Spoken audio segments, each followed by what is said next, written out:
My name is Ian Stiles and I'm pleased to talk to you today about two new sharpening machines which we have.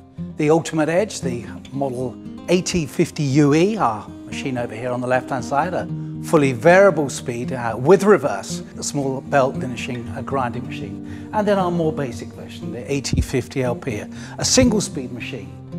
Both machines have the ability to move the head in a backwards position or right up to vertical, so they can go from horizontal right up to vertical. And that really makes a difference as to how the individual wants to work. The machine which I'm really going to focus on today is the UE. This is the one with our variable speed and reverse facility. In the main, all of our sharpening is based upon the belt going away from you, unlike convention of maybe some of our competition where the belt is going in a single direction, in a downwards direction. This, we think, gives a very much safer method of use. The machine has a variety of different accessories, all of them which can be added to both machines if required. Probably the most important accessory is the cross-slide accessory. This uses the 12mm bar, as is used very successfully by Tormek, and enables many of the Tormek gouge jigs to be used with the system. The other accessory which we have, which is again very unique, is the twist and fix arbor. This is an arbor which can be used in either direction, forward or in reverse. It quickly fixes onto the machine and in a bayonet style manner comes on and off. The reason we've done this is that a large number of mops need to be used. You should always use one mop and one lot of soap, so don't keep changing the actual mop, that would be too difficult. And a pigtail, or a conventional pigtail, of course, would come off if you were using reverse or in the opposite direction. This unique fixing is available with extra mops, extra arbors, and you can also buy them at a more advantageous price in lots of 3. The other two accessories which we've developed for this, specifically in conjunction with our cross-slide, is the honing guide. The honing guide has a fine dovetail on either side. And also, if you have a look, this jaw is reversible, so that if you have an older hand-forged chisel or plane blade, they too can be held by the device. All made of stainless steel, very precise, and working on a projection away from the jaw. The final unique accessory, which in conjunction with the honing guide, is the micro bevel guide. Very easy to just pop onto the gauge, slide it, hold it in place there, and then straight onto your stone. Whether you choose a diamond stone or whether you use a water stone is preference. I would think a 6,000 grit or 8,000 grit water stone would probably be my stone of choice. And then that's just simply drawn back a number of times to put on your first micro bevel. For freehand sharpening, as is always wanted, we offer a small table. This is just simply slides along the bar and can be locked in any position that is required for freehand sharpening. It comes with a very precise mitre fence which enables you to sharpen at specific angles. Laser engraved onto the table are your angles between 0 and 45 degrees, so whether you're going to just be sharpening a scraper more on the flat at a very low angle, or if you want to sharpen a skew at a very high angle, both can be achieved. With this quick setting cross-slide assembly, you notice that I'm able to move it up and down and in and out with ease. Here along the side is a scale between 1 and 60, that's the amount in millimeters that the bar stands away from the belt. And there's also 4 angular settings here, which are used in conjunction with the honing guide. Belt linishing is not new to sharpening. In fact, many manufacturers use belt linishing as the primary means of sharpening many edge tools. Here, the machine is supplied with an aluminium oxide belt. A coarse belt for sharpening is probably around about a 120 grit, although we do offer much coarser belts. The machine, of course, can be used as a small linisher. Sharpening, starting at probably 120, going through 240, 320, 800 and on to finer different types of belts, which I'll talk to you a little bit later on. Again, first of all, just go over the basics of the machine. We have here the belt changing there. It's just very simple. Pull it down, pull it over to get the machine running. I've got a simple tracking device which enables me to move the belt from side to side. Just behind the belt is a graphite wear pad. Now, you don't have to fit this graphite wear pad, but my thoughts are that it's a good process to actually have. If you're going to be doing a lot of very precise sharpening, I would then use the machine at a lower speed without the graphite wear pad behind. The machine has a forward and reverse switch. You can change at speed in operation just purely from reverse. And forward. The machine stops and goes into its normal operation over it. And I can adjust the tracking to exactly where I want the actual belt. Variable speeds here, so we can go down to a very slow, probably 200 revolutions per minute, or up to its maximum for fast grinding at around 600. So a good range of different speeds. You have no bolt release switch here, and there's an isolator switch to the rear of the machine. I'm going to start by just showing you the simplicity with which the extremely well-designed jigs from Tormek work well with this machine. I've set the machine so that I'm looking at a 40-degree included angle. The ultimate edge guides for all of my angles are available in the complete set, and they go from 5 degrees, not really sharpen at 5 degrees, through to a full 90. So the ultimate edge cutting guide has an indication of what the 25 degrees looks like. It has an internal angle for checking your ground there. Sometimes used as a reference before you start grinding to see what you need to return it to. And it also has the included angle so that when you're setting it on the machine, you can just doubly check that the angles are correct. On this gouge, I'm using a 40-degree angle. I've set the machine so that I'll get a very gentle and I'm just able to rock the gouge backwards and forwards, and quite quickly I can start to remove the material. A roughing gouge is equally easy, and again I'm going to sharpen this one at a 40-degree angle. You can see here 40 degrees there.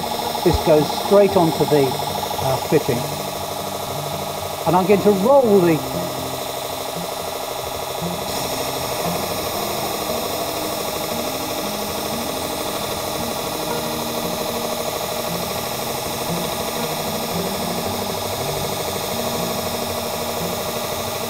very quickly. I'm able to get a very precise edge with minimal heating, and I'm pleased with the edge. I'm not a lathe user, but I'm pleased with the edge which I'm getting on these tools. Probably the hardest tool to sharpen by hand, and almost impossibility, is a fingernail gouge. So the Tormek fingernail gouge, which is an industry standard for sharpening these devices, these tools, works really very well indeed.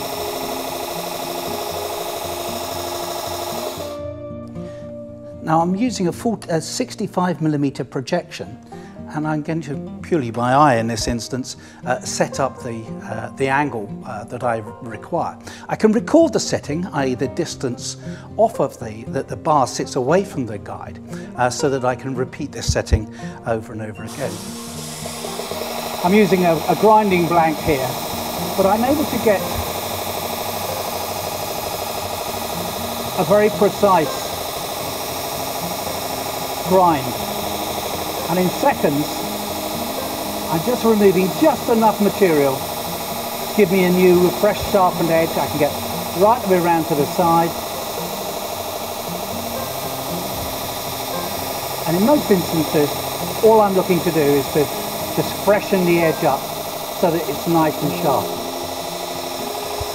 One of the things which I do like with this machine is the quick and fix change polishing knobs there. I like them just because they're easy to take a burr off quite quickly. So this one here, I'm running with just an unstitched mop.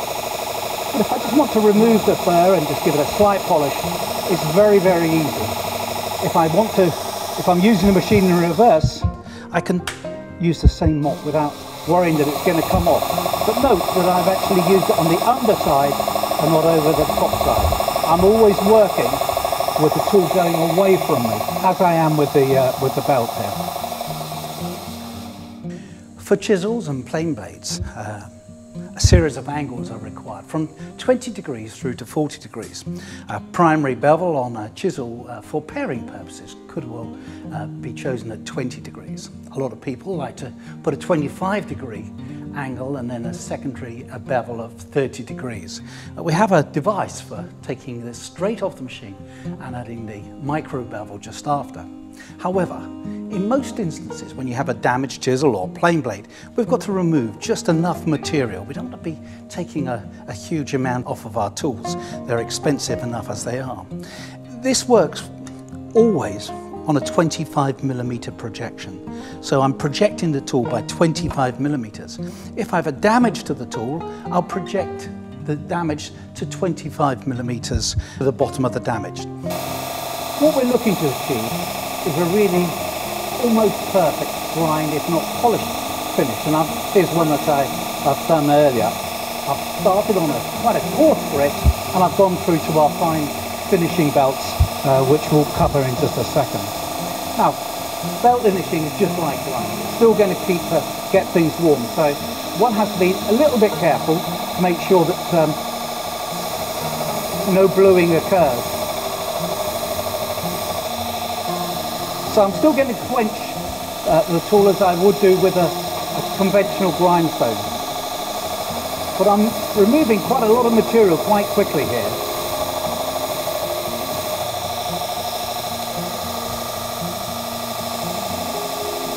And I'm nearly already down to a complete face across the chisel at a 25-degree angle.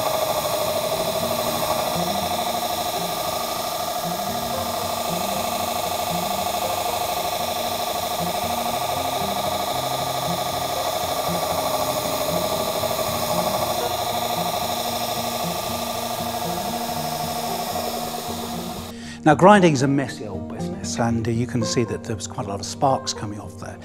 So I have to say that I recommend the use of a hose. Now, this is a special hose. This is a fireproof hose. There's roughly 2.5 meters of the fireproof hose.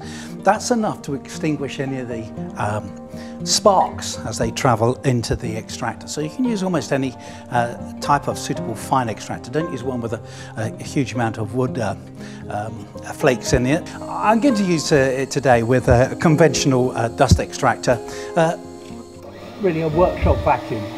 It will and does reduce quite dramatically the amount of mess which goes all over the bench otherwise. Changing the belt, I'm going to now use a much finer belt.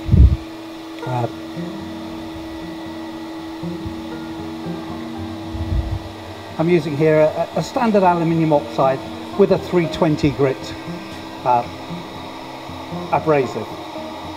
Now, the direction of travel is indicated on the belt here. So here we are, we're using it in a clockwise direction.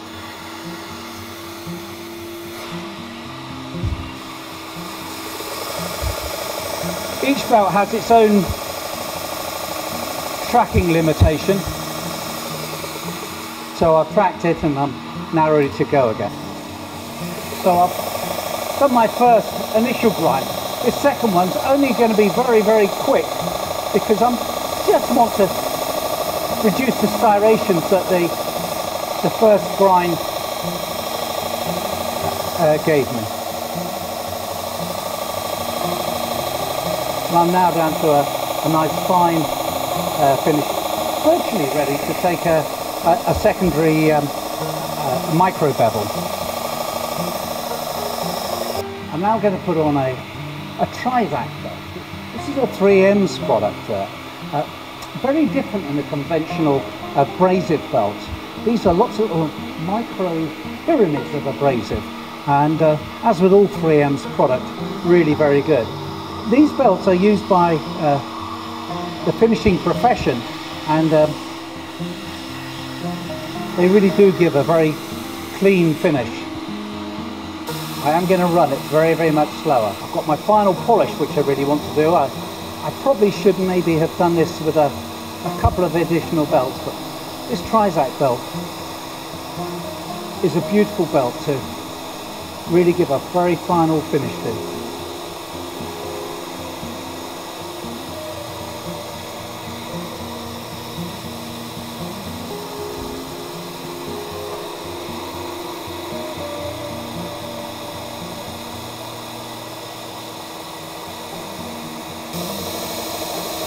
And you can see already, I'm at a point that's starting to get almost a mirror finish to my 25-degree primary bevel.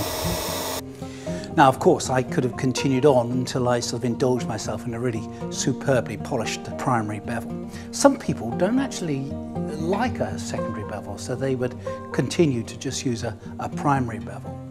If you were going to be pairing, for instance, with a 20-degree pairing chisel, you can't put a secondary bevel onto it there.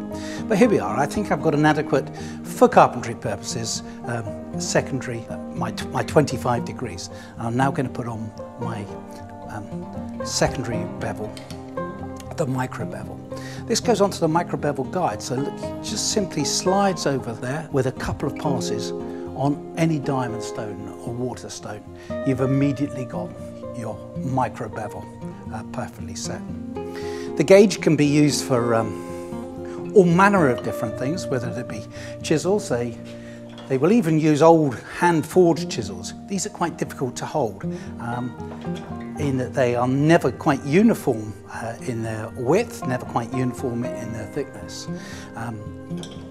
The maximum width of plane blade that you can sharpen on this device is 66 millimeters, so that will take a number 8 plane blade. It's probably about the widest plane blade I think which you can mount into the guide.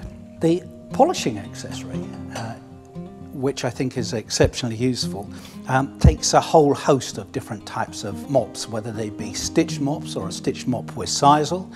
We also do a leather profiling wheel, specifically used for carving tools, and we also do a rubberized abrasive wheel. We'll be in later weeks offering the felt wheels, and again you can profile those if you're wanting to use them for different gouges or shaped chisels.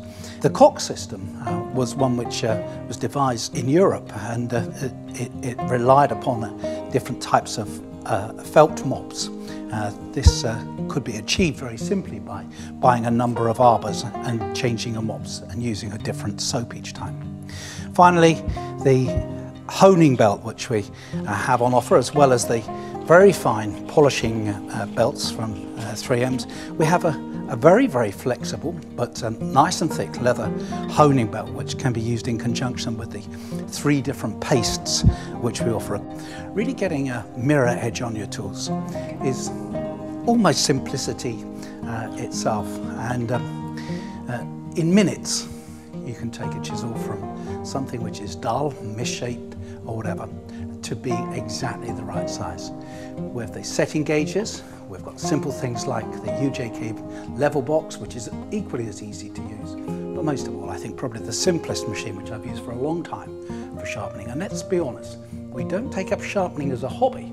It is a necessary evil in any one of our hobbies to make that hobby that bit easier. I hope that I've been able to throw some light on the new Ultimate Edge machines, and if you have an opportunity, do call into our stores to see them firsthand in operation. Thank you.